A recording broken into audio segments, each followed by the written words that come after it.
Bizde şarda, Bişkek şarda özgöçö bir biznes пайда болып қалды. Бұл бизнес мамлекеттик орган жана башкалар кылып атышат. Өзүңүздөр билгендей, азыр машинаны, автоунааны бир жерде тура эмес коюп койсоң эле, эвакуатор келип алып, аны алып кетет экен. Тура жолдо тоскоолдукту эч ким кылбаш керек. Мыйзамды сакташ керек, мыйзамды бузбаш керек. Аны биз бүт барыбыз түшүнүп атабыз. Бирок ошол эле кезде көпчүлүк учурунда бизде эвакуаторлар каерге барышат? Жол тоскоолдукту кылбаган жерге барат экен.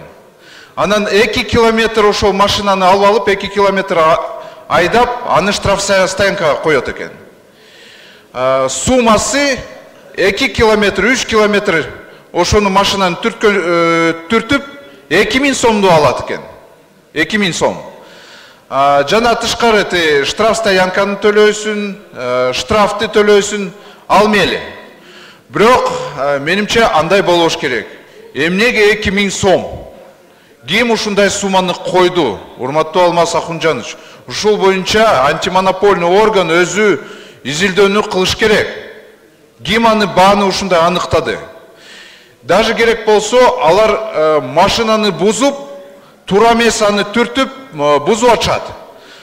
Жарандар наразычылыкта айтканда алар айтып атышат, бара бер сотко. Калаганча бара бер, сотко барасыңбы, ишип бара бер. Понятное дело, что обращаться в суд стоит дороже и денег, нервов, здоровья, все это потратишь просто так. Бизнес по эвакуации машин надо отменять. Бизде башка варианттар бар, урматтуу депутаттар.